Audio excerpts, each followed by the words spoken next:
Welcome back mga kababayan sa Tagalog Crime Stories kung saan ibinabahagi ko ang aking obsession sa true crimes at isinasalaysay ko ito sa Tagalog.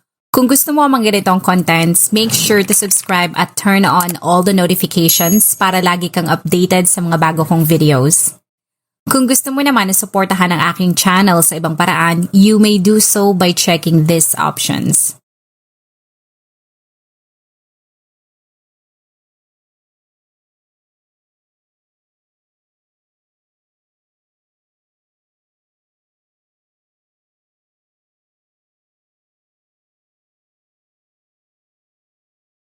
Sa edad na 70 taong gulang, si Joel Palacios ay masasabi mong nakagawa na ng sarili niyang pangalan sa mundo ng journalism. Ito ay nagsimulang magtrabaho sa Philippine Daily Inquirer. Nang mag-resign sa kanyang posisyon ay mabilis naman itong nakakuha ng trabaho sa Manila Bulletin na ngayon Manila Standard na. Ang kalidad ng kanyang trabaho ay napansin rin ng ibang publishers. Pero sa dami ng offers ay mas tinanggap nito ang trabaho sa Hong Kong-based na publisher na South China Morning Post. Kung nangangailangan naman ng journalist ang Reuters, si Joel ang pinagkakatiwalaan ng mga ito na mag-ulat ng mga kaganapan sa Pilipinas. Sa pagsasiyasat ko ng buhay nito ay hindi lamang pala si Joel isang batikang journalist. Ngunit pinangasiwaan din nito ang US Embassy sa Maynila mula 1992 hanggang 1996. Ginamit ito ang ilang dekada niyang experience sa mundo ng journalism at ito ay naging spokesperson at vice president ng media affairs ng Social Security System sa loob ng 15 taon. Si Joel ay hindi lamang nagtuturo, ngunit ito ay naging dean rin sa Universidad de Manila College of Mass Communication. Ang passion nito sa journalism ay binahagi niya sa kanyang mga estudyante sa pamantasan ng lungsod na Maynila. Pagkalipas ng ilang dekada, ang kaibigan at mga kaanak nito ay masaya nang i-anunsyo ni Joel na siya ay magre-retire na. Ang dating journalist ay tahimik na nag-transition sa kanyang buhay bilang isang pribadong mamamayan. Kung merong oras ay lumalabas ito ng bansa para magbakasyon. Overall ay naging maayos at mapayapa ang pagiging retirado nito. Ngunit noong 2017, nagulat ang lahat ng mabalitaan na ito ay pumanaw na. Naisugod pa pala ito sa Pasay General Hospital pero hindi na ito na-revive pa. Ang balita tungkol sa pagpanaw nito ay agad kumalat pero mas nagulat ang lahat nang lumabas ang ulat na ito ay hindi pala namatay sa sakit. Ngunit ang katawan nito ay bumigay dahil sa dami ng natanggap nitong saksa. Sa madaling salita, ito ay biktima pala ng isang krimen. Sa resulta ng autopsy sa labi ng biktima, ang dating iginagalang na journalist ay tinadtad pala ng saksak. Ayon sa ulat, si Joel ay nasaksak pala sa loob ng kanyang kondo. Ang pamilya nito ay mabilis na inasikaso ang detalye ng burol upang ma-accommodate nila ang napakaraming mga tao na gustong magbigay ng huling respeto kay Joel. Nang ma-release ng pamilyang Palacios ang detalye ng libing, marami mga tao ang dumating pero sa interview na ito sa anak ng biktima ay dismayado sila sapagkat meron palang mga tao na nananamantala sa kanilang sitwasyon. Authorizing any other people na tumanggap for our behalf. Kasi kung if they really want to help us, pwede naman kami yung sa amin directly pumunta. Ang ilan na dumalo sa burol ay nagtaka naman dahil sa papaanong ito ay nasaksak sa loob mismo ng kondong tinitirhan ng mga ito. Ang tinutukoy nilang condominium ay sa Central Park na makikita sa Pasay. Base sa ulat noon, ang isa sa mga nagmamay-ari ng napakaraming palapag na kondo na yan ay ang megastar na si Sharon Cuneta at ang business partner nito ay ang negosyanteng si Emilio Chong. Ang mukha ng aktres ang ginamit para makakuha ng maraming investors. Kaya sa bawat pahayagan noon ay makikita si Sharon pati ang kanyang pirma. Kaya dumagsa talaga ang mga taong gustong bumili ng unit. Pero ang Central Park na ata ang isa sa pinagsisisihang investment ni Cuneta dahil sa daming kontrobersya na kinaharap nito. Sa court record ay nakita ko na ang rason kung bakit napakarami ng mga taong gustong mag-back out sa kontrata nila ay sa kadahilanan na pakiramdam ng mga ito na sila ay naloko.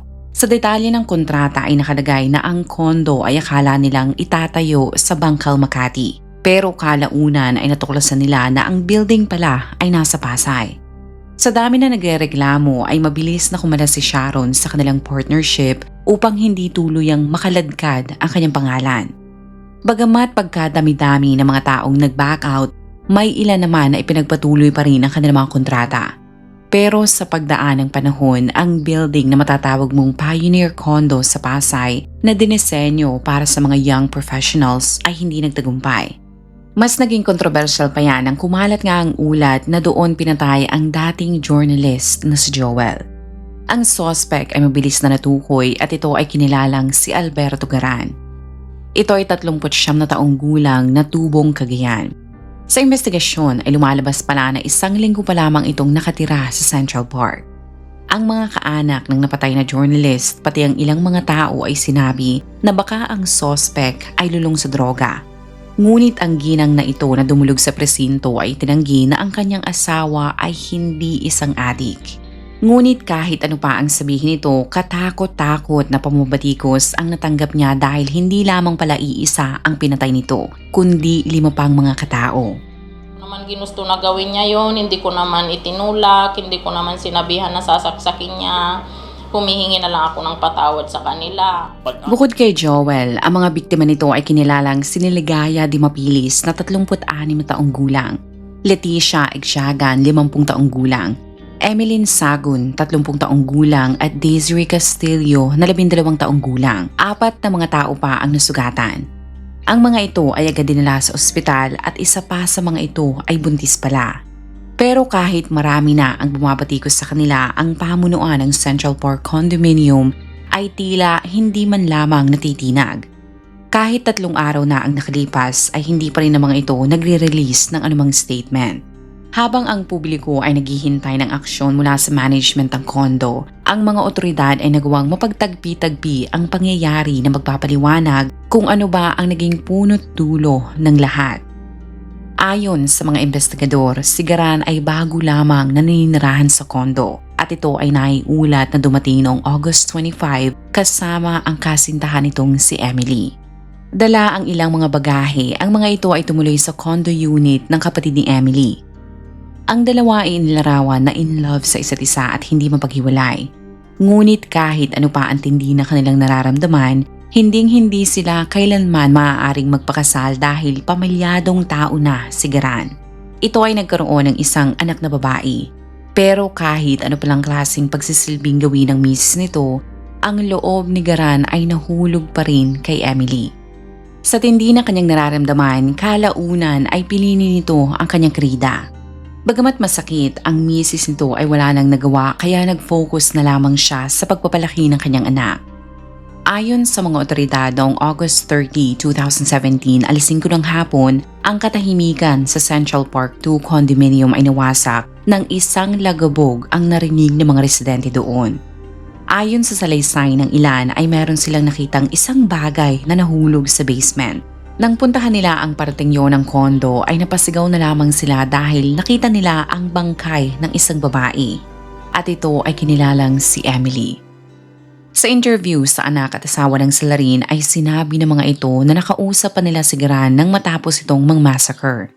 Ang suspect ay nagtago pala sa 23rd floor na pinakamataas na parte ng kondo. Ang 19 na taong gulang ay binahagi sa mga otoridad na tinawagan siya ng kanyang ama.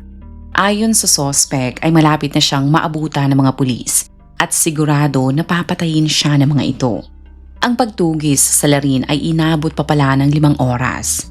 Sa kanilang usapan ay kinumbinsi niya ang kanyang ama na sumuko na dahil gusto pa niyang makita ito sa kanyang graduation na magaganap sa Hunyo ng taong yun. Kaya panandaliang nabuhayan si Garan ng loob na baka may pag-asa pa siyang mabago ang takbo ng kanyang buhay kahit siya ay nakapatay na ng 5 katao. Ngunit ang tawag ay naputol pagkatapos umilingaw-ngaw ang ilang putok ng baril. Sa interview sa Nooy Hepe ng National Capital Region Police na si Albayalde ay nagsimula ang krimen nang magtalo ang suspect at girlfriend nitong si Emily. Ang simpleng away ng mga ito ay nauwi sa sigawan hanggang sa galit ni Garan ay kinuha nito ang kanyang baril. Isang putok ang narinig sa condo unit ng kapatid ni Emily. Ayon sa forensic na sumuri sa silid, Kahit itinutok at gusto na talagang patayin ng suspect ang kanyang nobya ay hindi naman ito tinamaan si Emily. Kaya sa halip na magpapatok ulit ay pinukpok niya ito sa ulo pagkatapos ay ibinaba ang baril saka kumuha ng kutsilyo. Inundayan ito ng saksak ang biktima at nagawa pa palang makatakbo ni Emily. Sumigaw ito ng tulong ngunit naabutan siya ng suspect sa may hagdanan. Si Garan na galit ay sinaksak ito ng paulit-ulit hanggang mawalan ito ng buhay. Pero hindi pa doon nakontento ang suspect. Binuhat nito si Emily at mula sa 14 na palapag ay itinapon nito ang bangkay. Kaya ang labi ng biktima ay nakita sa parte na malapit sa basement. Pero kahit patay na si Emily, si Garan ay parang naging uhaw sa dugo na gusto pa talaga nitong makapatay. Kaya mula 14th floor ay umakyat ito sa 16th floor. Dala-dala ang kutsilyo, ang humahangos na suspect ay parang aso na may rabies at naghanap ito ng susunod niyang target. Sa kasamaang palad ay sakto naman ang paglabas sa elevator ng 70 taong gulang na si Palacio. Ayon sa ulat ay kasama pala nito ang kanyang misis. Ngunit mas piniruhan siyang saksaki ni Garan. Mula 16th floor ay umakyat ulit ito sa 17th floor. Doon ito nakita ang 12 taong gulang na si Daisy na kakauwi lamang pala mula eskwelahan. Mula dyan ay umakyat ito sa susunod na palapag at pinasok ang mga unit na bukas. 4 pang mga tao ang nasaksak nito kasama ang isang buntis. Pero tila walang katapusan ang galit ni Garan. Umakyat pa ito sa 20th floor kung saan walang habas nitong sinaksak at napatay ang 2 pang mga kababaihan. Mula sa palapag na yun, ang suspect ay nagtago at ilang mga residente ng kondo ang mabilis na tumawag sa mga otoridad. Ngunit binatikos ng publiko ang mga pulis at tinawag nila ang mga itong batugan. Sapagkat kahit madami na pala ang nagre-report ng massacre at kahit 70 metro lamang ang layo ng presinto ng mga ito sa condo, ay inabot pa ang mga otoridad ng halos 4 na oras bago rumisponde. Nang makarating ang mga ito sa condominium, ang pagtugis ay inabot ng halos 5 oras pa dahil ayon sa hepe ay gusto nila di umano na mahuling buhay si Garan. Kahit itinanggi ng asawa ng suspect na ito ay hindi gumagamit, ang mga otoridad ay sinabi na 100% silang sigurado na ito ay drug user. Pero upang hindi sa kanila mapunta ang sisi sa massacre, ang Pasay Police ay sinabi na iimbestigahan nila si Emilio Ching na may-ari ng Central Park dahil sa kakulangan ng CCTV sa lugar. At pati ang security agency na nagpadala ng gwalya sa mga ito ay sisilipin din nila. Idineklara din ng mga itong case closed na ang nangyari dahil patay na rin pala si Garan. Sa police report nilang isinumiti ay nakalagay na kahit noong una ay gusto nila itong mahuling buhay at masampahan ng patong-patong ng mga kaso, ay wala silang nagawa sapagkat nang maabutan nila ito sa 23rd floor, sa halip na sumuko ay gusto pa nitong undayan ng saksak ang isang pulis, kaya binaril nila ito na agad nitong ikinamatay. Habang nasa hot seat ang Pasay Police dahil sa napakabagal nilang pagresponde, ang asawa ni Garan at anak nito ay humarap sa media para ipagdiinan na ito ay hindi drug user. Ang mag-ina ay binahagi na noong nagtatago na pala ito sa 23rd floor, sa pamamagitan ng text ay umamin ito na pinatay niya si Emily. Sa gulat ay agad nila itong tinawagan at doon ay nalaman nila kung ano ang punot dulo ng lahat. Ang mga otoridad kahit ang forensic expert ay nagkasundo na ang nangyari ay hindi planado at nakapatay si Garan dahil sa matinding bugso ng damdamin nito o mas kilala din sa tawag na crime of passion. Sa report ay nakalagay na sina Garan at Emily na parehong kasal ay nagkasundong iwanan ang kani-kanilang pamilya upang opisyal na magsama. Sa kondo ng kapatid ni Emily ang mga ito dumiretso. Ngunit sa loob lamang ng 5 araw, napansin ni Garan na ang 30 taong gulang niyang nobya ay close sa isang lalaki na nakatira din sa kondo.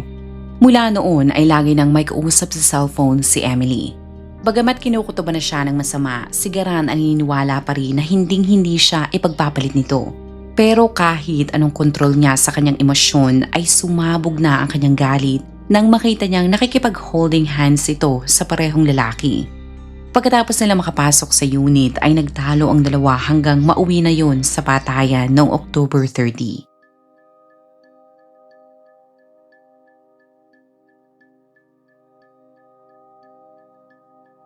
Ikinuwento ni Thelma na habang magkausap si Gran at kanilang anak sa cellphone, ay narinig nito na ito ay iyak ng iyak dahil pakiramdam nito na noong makita niya ang pakikipaglandian ni Emily sa ibang lalaki sa harap niya ay nangangahulugan lamang na tapos na ang kanyang buhay.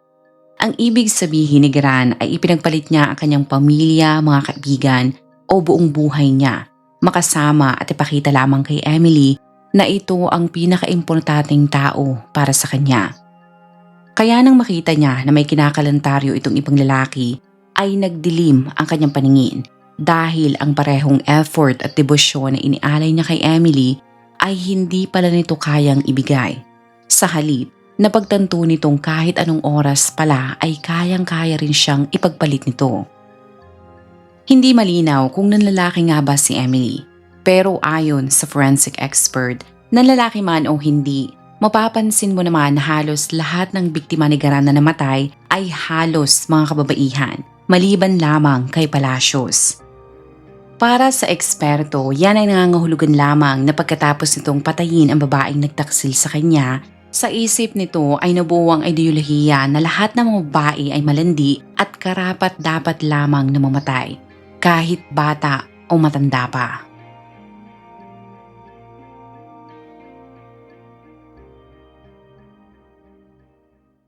Kung ikaw ay nakinig hanggang sa dulo ng video na ito, maraming salamat sa panonood sa episode na ito.